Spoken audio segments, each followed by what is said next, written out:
నాకు 3 ముళ్ళు వేయాల్సిన వాడితో నువ్వు 7 అడుగులు నడిచావు. భయపడకు, నేను నిన్ను ఏమీ చేయను. కానీ వివేక్ వదలను. ఎందుకు చనిపోయిన తర్వాత కూడా ఆయన వెంట పడుతున్నా? పగ కాదు, ప్రేమ. ఆ రోజే మీ నిశ్చితార్థాన్ని తగలబెట్టేదాన్ని, కానీ ఆ త్రినేత్రం నా కట్టుపడింది. రాబోయే గడియలు నావి. ఆ గడియల్లోగా అతన్ని నా దగ్గరికి చేర్చుకుంటాను. నీకు దక్కనివ్వను.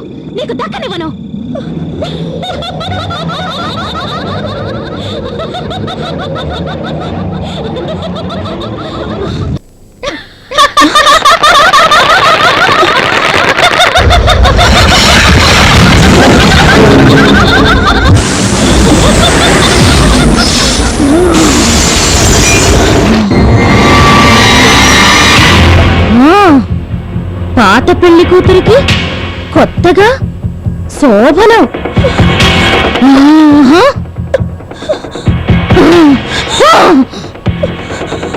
అతని మీద గాలి వాలితేనే నేను తట్టుకోలేను. అలాంటిది అతని పడగదిలోకి నువ్వు భరించలేను. అయినా ఇది నాకు మంచి అవకాశం. శరీరం లేకుండా పోయిన నేను అతనితో శారీరక సౌఖ్యం అనుభవించలేను. అతన్ని అనుభవించడానికి నీ శరీరం నాకు కావాలి. ఆశ నీది, అనుభవం నాది. నీలో నేను కలిసిపోయి అతనితో ఆనందాన్ని అనుభవిస్తాను. చేస్తున్నది ఘోరం, పాపం. కలిసిపోతాను.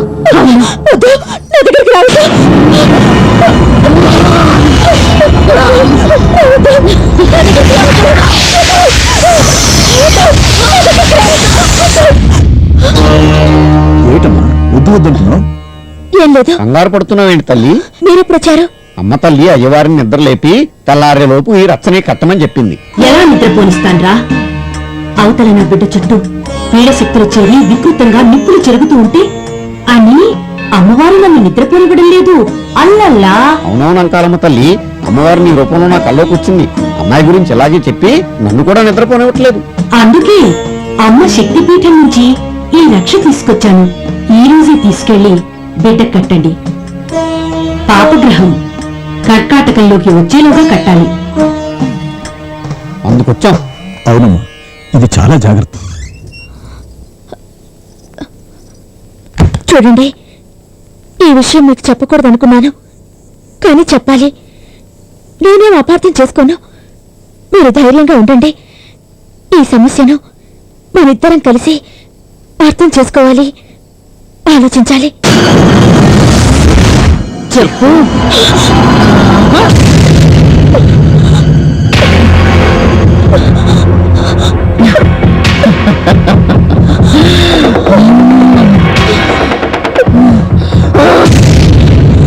నువ్వేం చెప్పినా ఇతనికి వినపడనివ్వను. చెవులు మూసేశాను, వినపడనివ్వను. నీ శరీరంలో ప్రవేశించకుండా నన్ను ఆపగలవు, కానీ ఇతని శరీరంలో ప్రవేశించకుండా నన్నెవ్వరూ ఆపలేరు. ఈ శోభనం జరగనివ్వను, జీవితాల్లో జరగనివ్వను. ఈ రోజు నాది. నాకు దక్కని ఆనందం నీకు దక్కనివ్వను. నన్నెవ్వరూ ఆపలేరు. ఈ రోజు నాది. నన్ను ఎవరూ ఆపలేరు. ఈ రోజు నాది. రక్ష, ఈ రక్ష వెంటనే ఆయన కట్టాలి. ఏమిటమ్మా రక్ష అంటున్నావు? ఈ రక్షణ వెంటనే ఆయన కట్టాలి బాబాయ్, లేకపోతే ప్రమాదం. వద్దమ్మా, ఏంటో ఈ రక్ష కట్టినప్పటి నుండి నీ చుట్టూ ఉన్న పరిస్థితులు బాగలేదు, నా మనసు బాగలేదు. దీనికేదో దోషం సోకిందని నా అనుమానం. అమ్మవారి రక్ష కూడా దోషం ఉంటుందా? ఉంటుందమ్మా. ఇలాంటి మహాశక్తి చుట్టూ ఎన్నో వికృత శక్తులు తిరుగుతుంటాయి. ఏ దుష్టశక్తి దోషం తగిలిందో నాకన్నీ అరిష్టాలే కనపడుతున్నాయి. మనం వెంటనే ఊరెళ్ళి అమ్మవారి సమక్షంలో ఈ రక్ష తీసి ఆమె పాదాల దగ్గర పెడదాం. ఏ దోషం ఉన్నా ఆవిడే నివారిస్తుంది. ఆ రక్ష తీసి అమ్మవారికి సమర్పించి వచ్చేసి వెళ్ళమ్మా.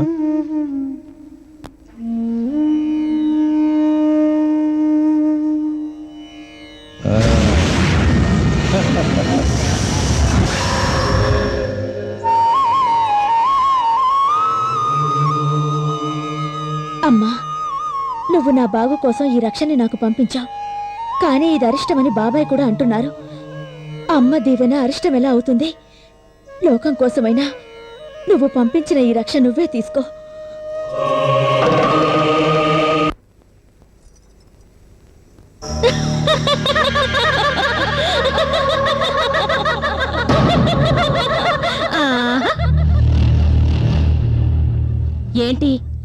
ఏంటి అలా చూస్తున్నావు?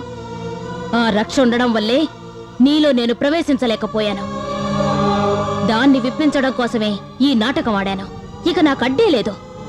నీలో శాశ్వతంగా కలిసిపోయి వివేక్తో నా ఆనందాన్ని పండించుకుంటాను. ఆహా!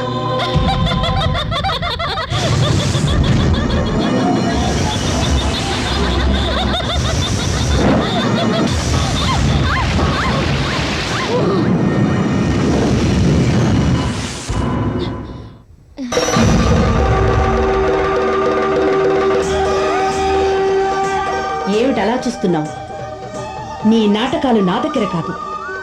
నా బిడ్డకు అన్యాయం జరుగుతుంటే చూస్తూ ఊరుకుంటాననుకున్నావా? మరి నా బతుకు అన్యాయం అవుతుంటే చూస్తూ ఊరుకున్నావుగా?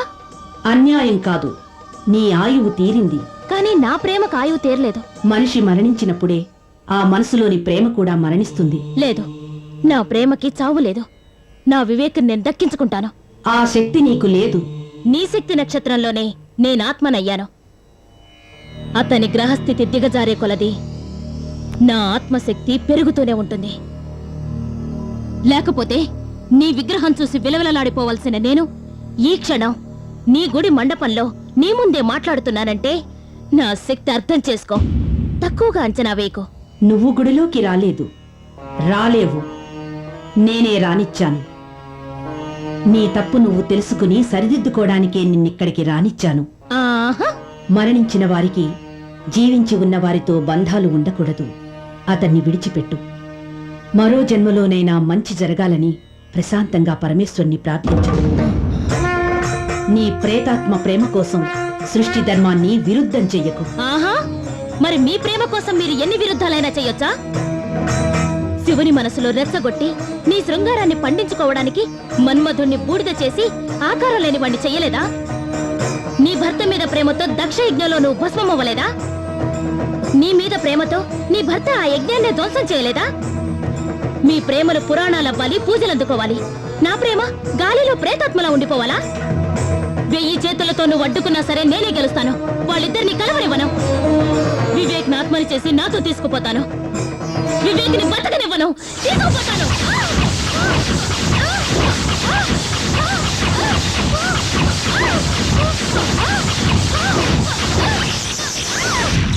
విజయ,